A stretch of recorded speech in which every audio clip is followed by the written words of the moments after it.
Tuesday, May 2nd, 2023, Monaco 64, home of alternative economics and contrarian views. Today, we're going to look at how Jamie Dimon, the CEO of JP Morgan, is spending the weekend at Uncle Sam's. Yes, it's a reference to Weekends at Bernie's. Some of you who are old enough will probably remember that movie. We're also going to look at some major technical formations for gold and silver, the Teacup formations, especially in silver. I'm going to talk about what I think they mean. And before we move on to Jamie Dimon's weekend, just wanted to let you know that I have, of course, an affiliation with ITM Trading and also with Miles Franklin. They're precious metals dealers in the U.S. They service the whole of North America, of course. The details of how to get in touch with them are below in the description. Here in the UK, I'm affiliated with Gold Investments. Details below in the description. And I also have an affiliation with the GlintPay App, which is a way to store your gold through an allocated account in a vault in Switzerland, and at the same time be able to spend that gold through a MasterCard. And there's the Glint app as well. All the details are below in the description. So I guess I'm old enough to remember that movie, Weekend at Bernie's. I think came out in 1989. And this is what Wikipedia says.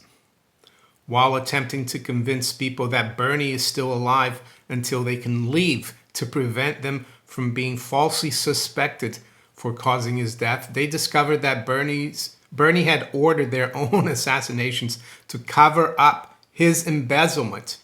Weekend at Bernie's grossed $30 million on a $15 million budget. The film's success inspired a sequel, Weekend at Bernie's 2. I'm not sure I watched that one, but here you go. There's Jamie Dimon in the FDIC holding up the U.S. banking system.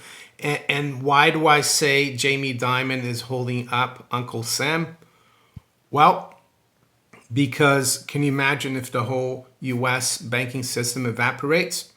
That's the whole system goes. All the currency or money that the Treasury has with JP Morgan, that evaporates. The whole thing goes. The whole fiat currency system goes. And that's why it's so important that Jamie Dimon comes out and says, this is what he said yesterday, U.S. banking crisis over, says JP Morgan boss Jamie Dimon. And then we get also comments from the U.S. Treasury spokesperson. Banking system remains sound and resilient. Americans should feel confident in safety of their deposits. So I think the Federal Reserve's balance sheet is basically a big balance sheet of the whole U.S. banking system. And we know that the Federal Reserve is making over $1 trillion in losses, and that those losses are going to keep piling up as interest rates go up, because they bought all these treasury securities, mortgage-backed securities at very high prices and at very, very low rates. And as interest rates continue to go higher, because we are in a bear market in bonds, their losses are going to continue to accumulate. And all these banks that we've seen fail, with Silvergate, SVB, Signature, First Republic, they all had the same problem. They were holding too many of these securities that have gone down in value, and they lent out at very much lower rates, like the Fed. So that's why I'm saying that the whole banking system, U.S. banking system, is in trouble. And I'm not just focusing on the U.S. Of course, if the U.S. goes, if Uncle Sam goes, the whole Western world, well, the whole world for that matter, will be in trouble. And I'm not surprised a lot of countries in the East, outside the West, are buying a lot of gold. We saw Singapore the other day. They announced more purchases in March. They've increased their reserves by 45%. Last year was the biggest net buying of gold by central banks, not Western, of course, since records began by the World Gold Council. And there's also this here. This came out yesterday. Yellen, the Secretary of the Treasury, the woman in charge of the whole currency system, the whole banking system, you could argue. She says debt limit measures may be exhausted by June 1st. With rumors of, this is this guy, Dividend Master. He tweeted this out. He used to be 20 years in the mortgage trading at several big shops. By big shops, he means he worked on Wall Street. He says, with rumors of pathetic income tax cash coming in and continued wild-ass federal stimulus spending ongoing, the default date has suddenly jumped from end of July to June 1st. And I won't read what he said here, but you can read it yourself, right? How did she that ate up by so much? So that's where we are. Captain Yellen is trying to keep the ship from sinking. Jamie Dimon and FDIC are trying to keep Uncle Sam alive, saying that everything is fine in the banking system. And that's where I see things. So you might be asking now, so when is this all going to pan out? The collapse of Uncle Sam, the collapse of the banking system? Well, we know that they've been able to keep things going for very long. I thought in '08, I was sitting at my desk at work in the city, watching the markets melt down, I thought all the banks are going to collapse. And then they threw everything at it. So, yes, these people have a lot to lose. It's the major reserve currency. It's a system that's been in place for very long. Some very powerful individuals. It has a lot riding on it. It's a good scam. So, but something that's not sustainable always comes to an end. And why is this not sustainable? Well, because it's a debt-based system, the fiat currency system. So, yeah, maybe June 1st. Who knows? Maybe they're going to be able to kick the can down the road a bit longer. And with that, I want to move to gold and silver and look at these huge teacup formations and what they mean, in my opinion. So, I'm going to start with gold, because the first time I heard of the teacup formation was back in around 2003. I had started buying gold back in 2002, and not for trading. I started buying Krugerrands actually back in the summer of 2002. And I started following Jim Sinclair and his website, jsmindset.com. I think that website is gone now, unfortunately. But he was the first one who mentioned the teacup formation. And it was for this teacup formation here. And as you can see, the teacup was formed from around September 1999 all the way to July 2002. And then we broke out of the teacup. We retested the top of the teacup and then went back up. And then we had another teacup within that teacup.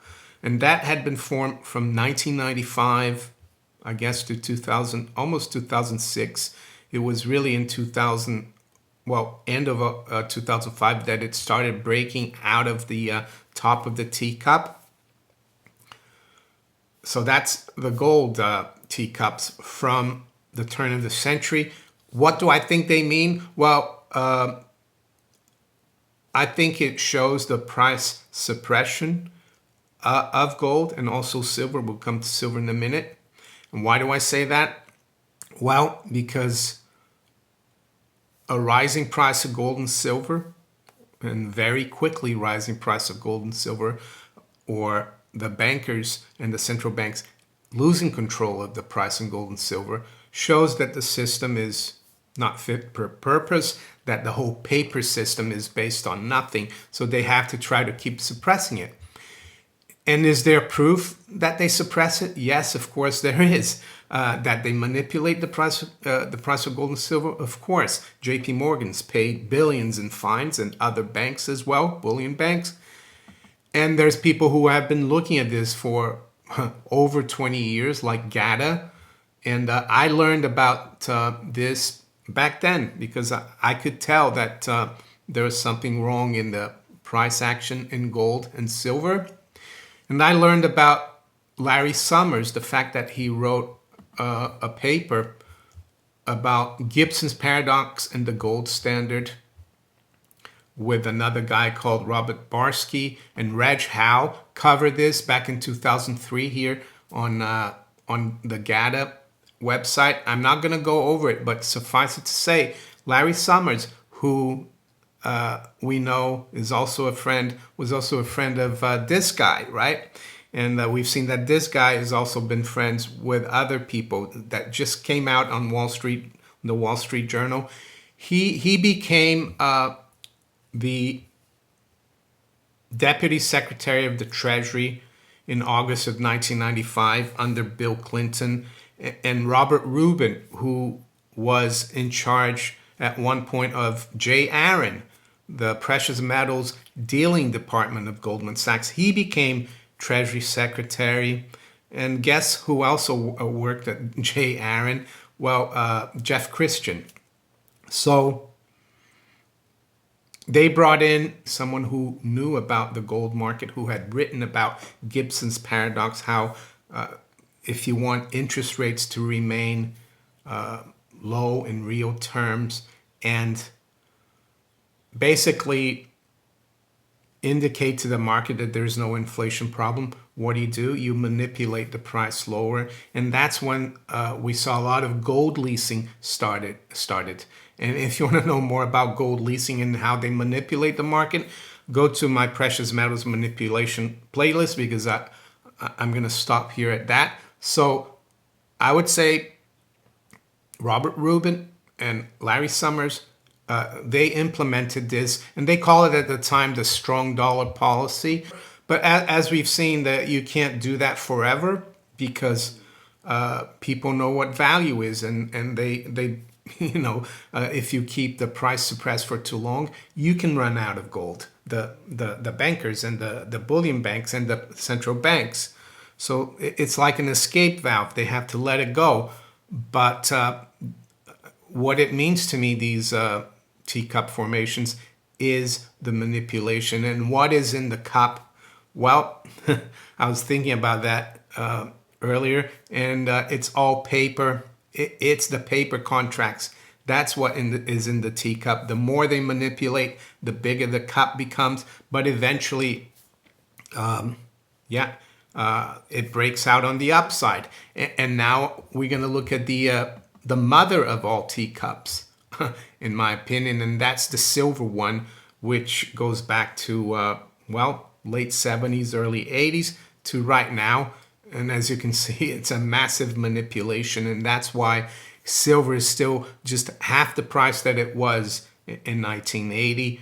But it looks like it's breaking out of the handle, and I'm not going to make predictions of prices, but suffice it to say, I think it's going to go a lot higher.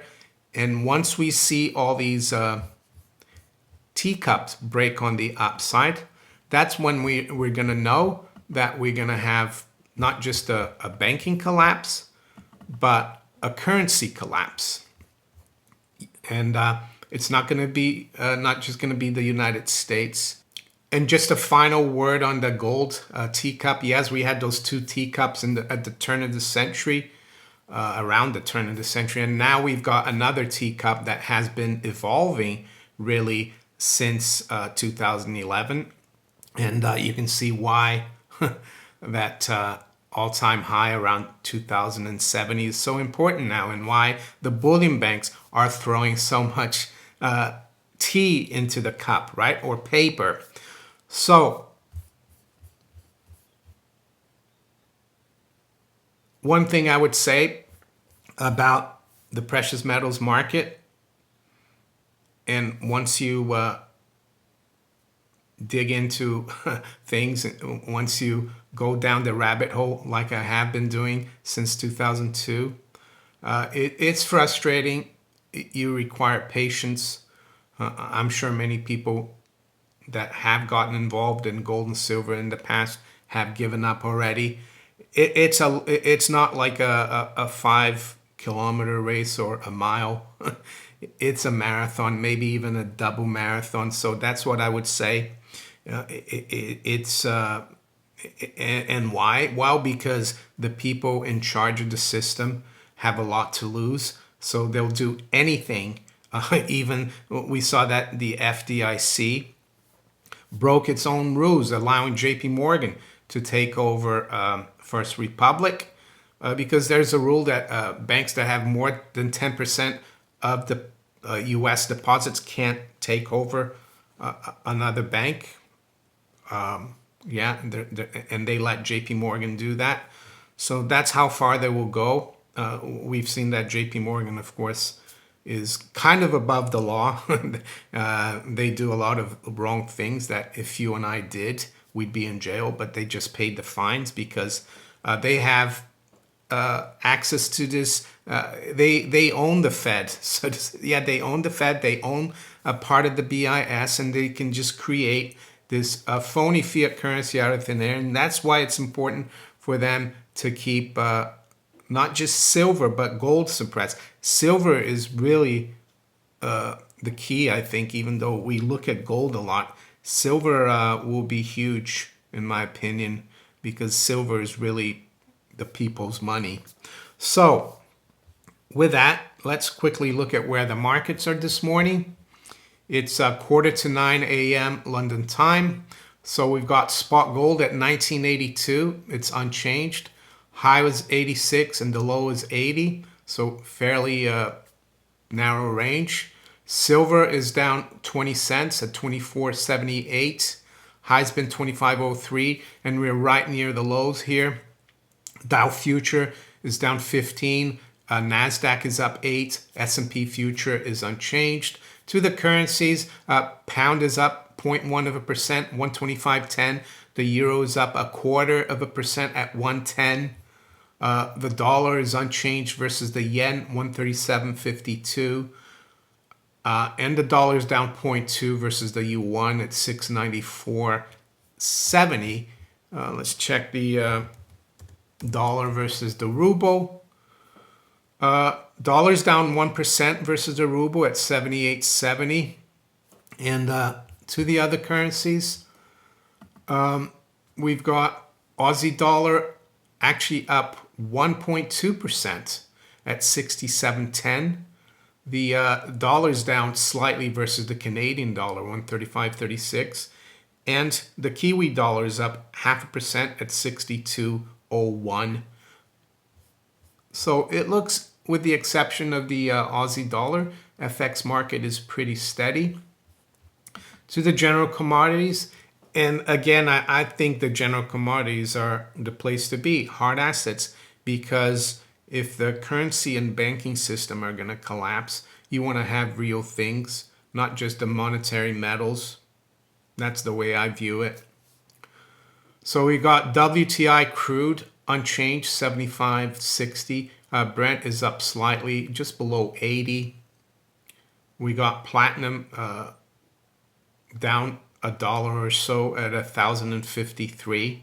And high-grade copper down a third, but it's back above 390. It's trading around 392. Let's finish off and look at the U.S. bond market. I think long-term yields rose yesterday a bit.